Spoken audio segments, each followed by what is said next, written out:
I mean to say பிரீதாவுடைய friend Rishabh Luthra. அவன் இப்ப போறான்.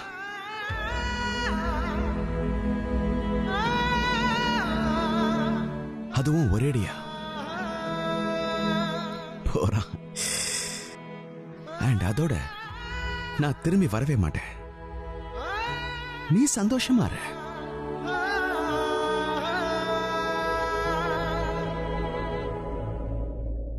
நீ எப்பவும் சந்தோஷம்.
இருந்தது. எல்லாரும் என் சொந்தமா மாறிட்டாங்க. சரளா ஆண்டி, பாட்டி, பிரீதா, முக்கியமா நீ. இந்த இடத்தை விட்டு இப்படி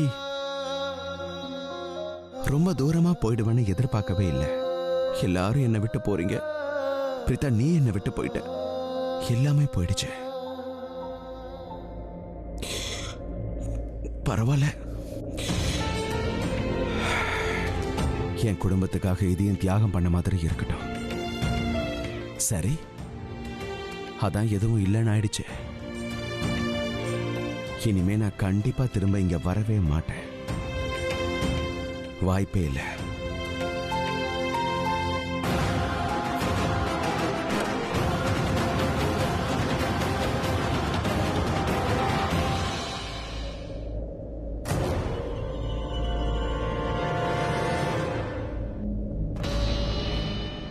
Mr.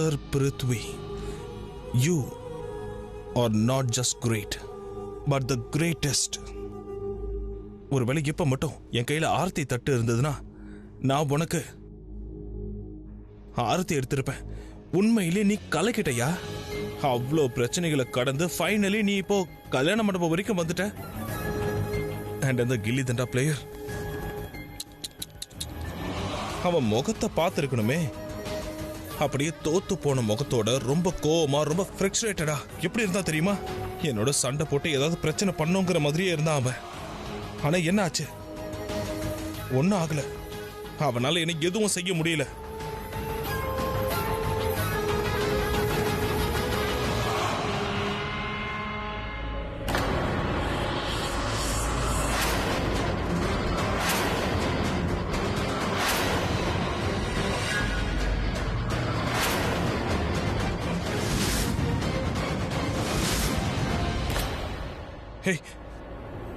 நீங்க என்ன பண்ற?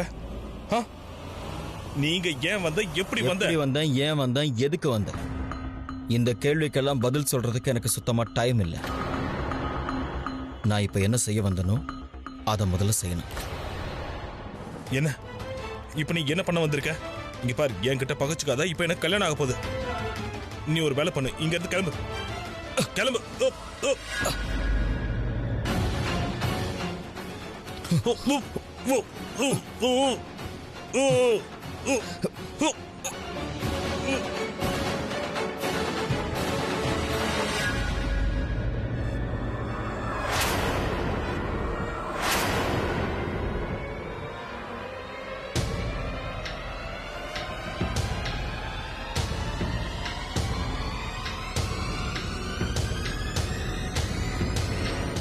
சீக்கிரமா கயிறு எடுத்தவனை கட்டு, சீக்கிரம். சரி.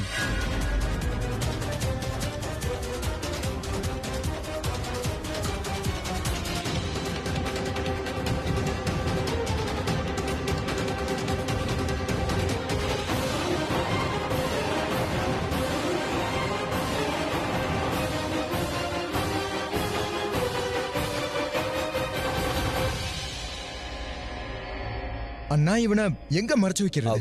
அத பத்தி நீ கவலைப்படாத, நான் பாத்துக்கிறேன். நீ போ. என்னது? இல்ல நான் உங்களோட இருக்கேன். வீட்டுக்கு போன்னு சொன்னேன். இல்ல நான் உங்களோட தான் பாத்துக்கிறேன். நீ வீட்டுக்கு போ.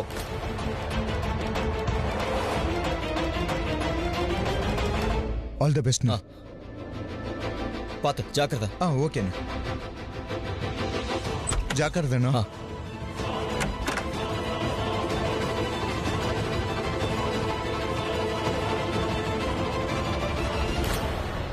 பிருத்வி என்ன பெரிய இவனா நீ? பிரீத்தாவை கல்யாணம் பண்ணிக்க போறது நீ இல்ல, நான் கல்யாணம் பண்ணிக்க போறேன். அதுவும் இன்னைக்கு, இப்பவே. என்ன நல்லா யோசிச்சு பார்த்தா பிரீத்தாவுக்கு பொருத்தமான மாப்பிள்ளைன்னா அது நான் தான். இந்த கரண் தான்.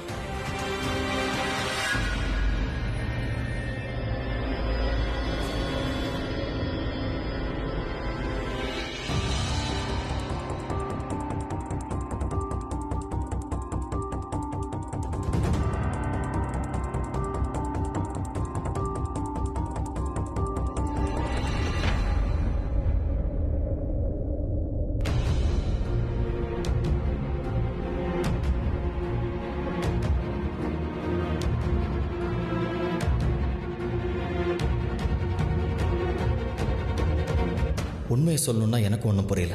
எனக்கும் பிரீத்தாவுக்கும் நடுவில் என்ன இருக்கு? பிரீத்தா, என் மனசில் உன் மேலே இருக்கிற ஒரு ஃபீல் இருக்குல்ல, ஒரு உணர்வு, அது நாளுக்கு நாள் அதிகமாயிட்டே இருக்கு. முதல்ல நட்பாக இருந்தது, ஆனால் இப்போ வெறுப்பு, விரோதமாக மாறிடுச்சு. அந்த பிருத்வியை காப்பாற்றி நீ நெருப்பில் எண்ணெயை ஊற்றிட்ட. இப்போ வெறுப்புங்கிற தீ என்ன செய்யுமோ தெரியல.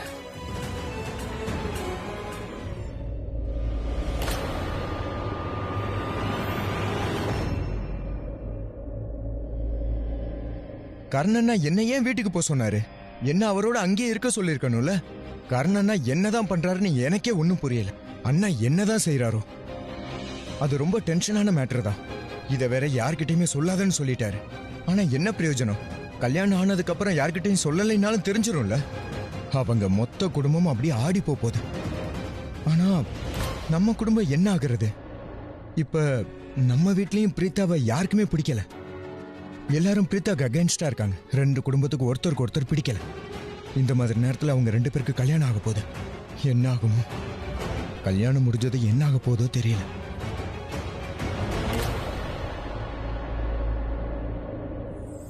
மாப்பிள்ளையும் பொண்ணும் அக்னிய சாட்சியா வச்சு 7 விதமான வாக்குறுதிகளை கொடுக்கணும். அதோட அந்த 7 விதமான வாக்குறுதிகளை நிறைவேற்ற தேவர்களும் இங்க இறங்கி வருவாங்க. அவங்களோட ஆசீர்வாதத்தோட தான் உங்க வாழ்க்கை நல்லா இருக்கும். அவங்களுடைய முன்னிலையில உங்க கல்யாணத்தை நடத்தி வைப்பாங்க. இந்த சபையில நேர்ல வந்து உட்கார்ந்து உங்களை ஆசீர்வதிப்பாங்க. இந்த ஜோடி இறைவனால சேர்க்கப்பட்ட ஜோடி. கணவன் மனைவியா ஒருத்தர் மனசார ஏத்துக்கணும். உடல் ரீதியா மன ரீதியாவும் ஒருத்தர் ஏத்துக்கணும். ஒருத்தர் மதிக்கணும். ஒருத்தர் கைகோத்து நடக்கணும். உங்க குழந்தைகளோட உங்களுக்குன்னு ஒரு குடும்பத்தை உருவாக்கணும். உங்க வாழ்நாள் முழுக்க இந்த உறுதிமொழியை கடைபிடிக்கணும். அதோட முதல்ல எல்லா தெய்வங்களையும் இங்க உங்களுக்காக அழைக்கிறேன். அவங்க எல்லாரும் இந்த சபைக்கு வந்து உங்க 2 பேரையும் அவங்க ஆசீர்வதிப்பாங்க. எல்லா கடவுளுக்கும் முழுமுதற் கடவுளான விநாயக பெருமான நான் முதல்ல அழைக்கிறேன். குறைதீர்க்கும் விநாயகர் வந்து இந்த கல்யாணத்தில் இருக்கிற எல்லா குறைகளையும் தீர்க்கட்டும். எந்த ஜோடி ஒருத்தருக்கு இணையா ஒருத்தர் பிறந்திருக்கீங்களோ அந்த ஜோடி ரொம்ப நல்லா இருக்கட்டும்.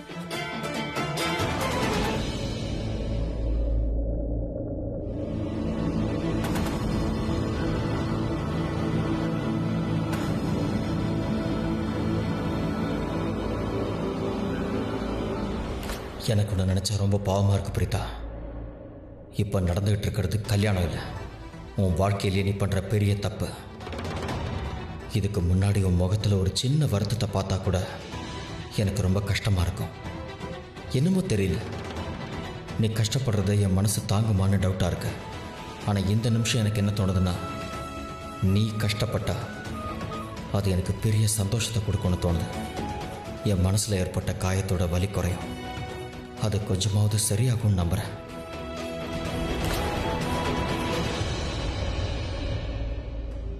கடவுளுக்கு தான் நான் நன்றி சொல்லணும். அந்த பிசாசு கிட்ட இருந்து நானும் என் பிள்ளையும் தப்பிச்சிட்டோம். பாவம் அந்த ரிஷப் ஃபேமிலி. அவ அந்த மொத்த ஃபேமிலியையும் முழுங்கிடுவான். அவங்களுக்கு அவ மருமக இல்லை, அவ அவங்களோட அழிவுன்னு அவங்களுக்கு தெரியல. எப்படியோ எனக்கு அந்த ரிஷப் ஃபேமிலியை சுத்தமாக பிடிக்கல. ஆனால் அந்த பொண்ணு விஷயத்தில் அவங்கள நினைக்கும் போது அவங்கள நினச்சா எனக்கு கொஞ்சம் பாவமாக தான் இருக்கு. பாவம் என்ன பண்ணுவாங்களோ, மருமக ரூபத்தில் ஒரு பிசாசு வந்திருக்குன்னு அவங்களுக்கு தெரியல. என்னாச்சத்து? உங்களுக்கு கால் ரொம்ப வலிக்குதா? நான் மசாஜ் பண்ணிவிட. ஆனா நீங்க கொடுத்த வலி என்னைக்குமே போகாது அண்ணி. என்ன இப்படி பேசுறீங்க கரீனாக்கா? நான் உண்மைதான் சொல்றேன். எல்லா பிரச்சனைக்கும் காரணம் அந்த பிரீதா தான்.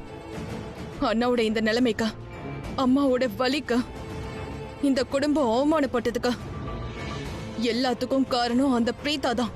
அந்த மிடில் கிளாஸ் பொண்ணு பிரீதா தான் காரணம். ஆனா நீங்க அந்த பிரீதாவோட கல்யாணத்துக்கு போயிருக்கீங்க. அண்ணி, உங்களுக்கு என்னதான் ஆச்சு? வீட்டுல தான் பேசணும்ல, யாரும் அந்த பிரீதாவோட கல்யாணத்துக்கு போக கூடாதுன்னு. உங்க மகன் கரணே உங்ககிட்ட சொன்னால, யாராவது பிரீதாவோட கல்யாணத்துக்கு போனா அவங்க முகத்தை நான் பார்க்கவே மாட்டேன்னு சொன்னான். இருந்தாலும் நீங்க அவளோட கல்யாணத்துக்கு போயிருக்கீங்க. இவ்ளோலாம் நடந்ததுக்கு அப்புறமும் நீங்க பிரீதாவோட கல்யாணத்துக்கு எதுக்கு போனீங்க? நாங்க உங்களுக்கு கொஞ்சம் கூட முக்கியமே இல்லையா? நடக்கிறதெல்லாம் பார்த்தா உங்களுக்கு எங்க மேல அக்கறையே இல்லாத மாதிரி இருக்கா? உங்களுக்கு அந்த பிரீதா தான் முக்கியமா இருக்கல்ல? அந்த பிரீதா மேலதான் பாசம் இருக்கல்ல? இல்லக்கா, அந்த மாதிரி எல்லாம் எதுவும் இல்ல. நான் பிரீதாவை என்னோட பொண்ணு மாதிரி பாக்குறேன். அதனாலதான் அவளை ஆசீர்வாதம் பண்ண அவளோட கல்யாணத்துக்கு நான் போயிருந்தேன். அந்த மோசமானவளுக்கு ஆசீர்வாதம் பண்ண போனீங்களா அண்ணி? உங்ககிட்ட எத்தனை தடவை சொல்லிருக்க பிரீதா இந்த வீட்டுக்கு வரக்கூடாதுன்னு. அவ எப்பெல்லாம் நம்ம வீட்டுக்கு வந்தாலும் அப்பெல்லாம் ஏதாவது ஒரு பிரச்சனை வந்துட்டே இருக்கா. ஆனா நீங்க நான் சொன்னதை கேட்கவே இல்ல. கரண் எத்தனை தடவை சொன்னா பிருத்வி நல்ல பையன் கிடையாதுன்னு. இருந்தாலும் நீங்க யார் சொன்னதையும் கேட்கல. நீங்களே பாத்தீங்களா அந்த போலீஸ் ஸ்டேஷன்ல நம்ம எவ்வளவு அவமானப்பட்டோன்னு பாத்தீங்களா? நீங்க உங்களோட மகளா நினைச்ச பிரீதா இருக்காளே, அவளுக்கு தெரியும்ல அண்ணாவோட ஆக்சிடென்ட்க்கு பிருத்வி தான் காரணம்னு. தெரிஞ்சும் இருந்தாலும் ஈஸியா பிருத்வியா அவ வெளியே கொண்டு வந்துட்டா. அவளுக்கு எதை பத்தியும் கவலையே இல்ல, நம்ம ஃபேமிலி மேல அக்கறை இல்ல. ஆனா நீங்க பிரீதா தான் முக்கியம்னு நினைச்சிருக்கீங்க. பிரீதாக்கு உங்க மேல கொஞ்சம் கூட அக்கறையே இல்ல. அண்ணே, நீங்க பண்றதெல்லாம் பார்த்தா அண்ணா மேல உங்களுக்கு பாசமே இல்லைன்னு தோணுது. உங்களுக்கு அந்த பிரீதா மேலதான் பாசம் அதிகமா இருக்கு. இல்லக்கா, அந்த மாதிரி எல்லாம் எதுவும் இல்ல. ப்ளீஸ் நீங்க இந்த மாதிரிலாம் பேசாதீங்க. எனக்கு பிருத்வி இந்த மாதிரி எல்லாம் பண்ணிருக்கான்னு தெரியாது. இந்த ஆக்சிடென்ட் பிருத்வி தான் பண்ணானோ எனக்கு தெரியாது. நான் பிரீதாக்கு அவளோட கல்யாணத்துக்கு ஆசீர்வாதம் பண்றதுக்காக தான் போனேன். போதும் அண்ணி, அந்த பொண்ணோட பேரை கூட இங்க சொல்லாதீங்க. அவ பேரை கேட்டாலே எனக்கு வெறுப்பா இருக்கு. அந்த பொண்ணு போலீஸ் ஸ்டேஷன்ல எப்படி நம்மள அவமானப்படுத்தின பாத்தீங்கல்ல? நீங்க தான் அவளுக்கு ரொம்பவே இடம் கொடுத்திருந்தீங்க. ஆனா அவ போலீஸ் ஸ்டேஷன்ல நம்ம எல்லார் முன்னாடியும் தலகுனிய வச்சுட்ட பாருங்க. நம்ம குடும்பத்தையே அவ ரொம்ப காயப்படுத்திருக்கா. அவ பண்ண விஷயத்துக்கு நீங்க அவளை ஆரஞ்சிருக்கணும். பாசம் வச்சிருக்கீங்கல்ல, உங்க உரிமைய நீங்க அவகிட்ட காட்டியிருக்கணும்ல. ஆனா நீங்க போலீஸ் ஸ்டேஷன்ல அமைதியா நின்னீங்க. நடந்தது எல்லாத்தையும் பாத்தீங்க. உங்களுக்கு எங்க மேல அக்கறையே இல்ல அண்ணி. நீங்க தெளிவாவே சொல்லிடுங்க அண்ணி. நாங்க எல்லாரும் வீட்டை விட்டு வெளியே போயிடுறோம். அதுக்கப்புறம் அந்த பிரீதாவை, அப்புறம் அந்த குற்றவாளி பிருத்விய இங்க கூட்டிட்டு வந்து வச்சுக்கோங்க. கரீனாக்கா, ப்ளீஸ் இந்த மாதிரி எல்லாம் பேசாதீங்க ப்ளீஸ். எனக்கு அந்த மாதிரி எந்த எண்ணமும் இல்ல. நான் அவளை ஆசீர்வாதம் பண்றதுக்காக தான் அங்க போயிருந்தேன். அத்தை, நீங்க ஏன் சும்மா இருக்கீங்க? கரீனா சரியாதான் சொல்றா. நான் எப்போது கரீனா முன்னாடி உன்னை விட்டு கொடுத்ததே இல்ல. உன்னை மருமகளா இல்ல, என் மகளா பார்த்தேன். ஆனா நீ இன்னைக்கு எங்க எல்லாரையும் அசிங்கப்படுத்திட்ட. என் மகன் மகேஷ் இன்னைக்கு மேல உடம்பு சரியில்லாம படுத்துருக்கோம். ப்ளீஸ் தயவு செஞ்சு நீங்க இப்படி அழாதீங்கம்மா. பிரீதா பண்ண பாவத்துக்கு அவளுக்கு கண்டிப்பா தண்டனை கிடைக்குமா? கரண் நிறைய தடவை பிரீத்தாவை இந்த வீட்டை விட்டு வெளியே அனுப்ப முயற்சி பண்ணா. ஆனா அவ போகவே இல்ல. அண்ணியோட மனசுல இருந்து அவ போகல. ஆனா இப்ப ஒரேடியா உங்க மனசுல இருந்து போயிடுவாள்ல. அந்த பிருத்வியோட பிரீத்தா கல்யாணம் பண்ணிக்கிறத நினைச்சா எனக்கு சந்தோஷமா தான் இருக்கு. ஏன்னா அந்த பொண்ணு ராசி இல்லாதவ.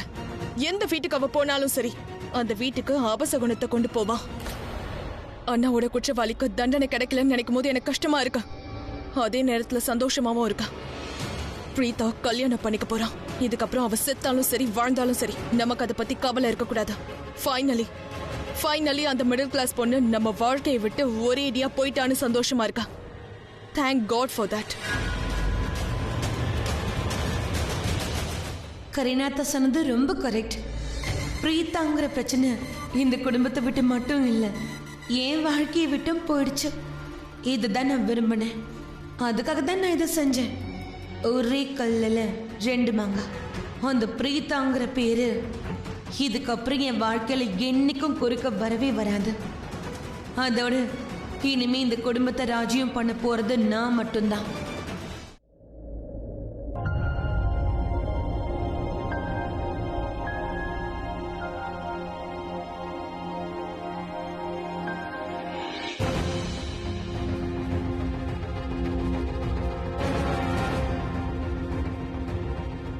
சரளா, நீ இப்ப என்ன யோசிச்சுட்டு இருக்க? அது பிரீத்தாவோட வாடி போன முகத்தை பார்த்தா உங்களுக்கு என்ன தோணுது? இப்ப அவளுக்கு இந்த கல்யாணம் பண்றது சரிதானாமா? இங்க பாரு சரளா, நீ பண்றதெல்லாம் சரியா தப்பான்னு என்னன்னு எப்படி சொல்ல முடியும்? அவ இந்த கல்யாணத்தை நினைச்சு ஏற்கனவே ரொம்ப சோகமா இருந்தா.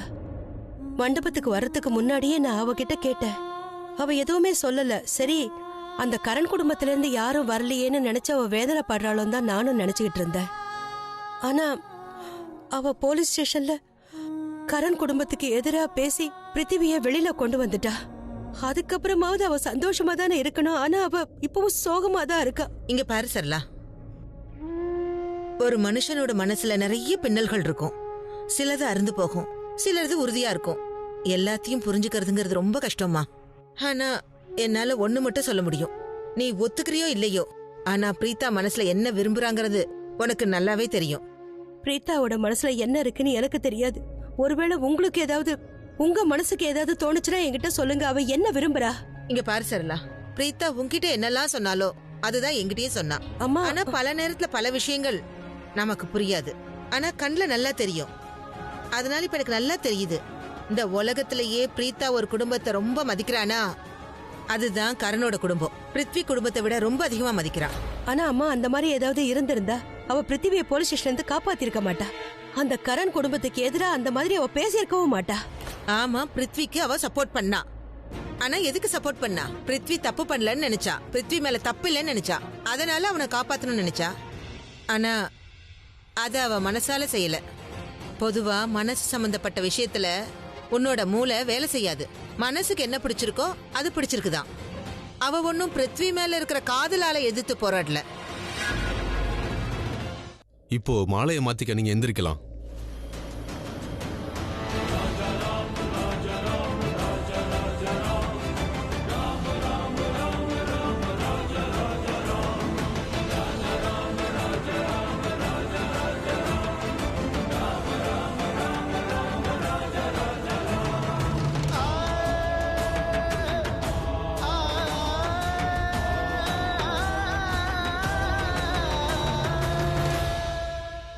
सजदा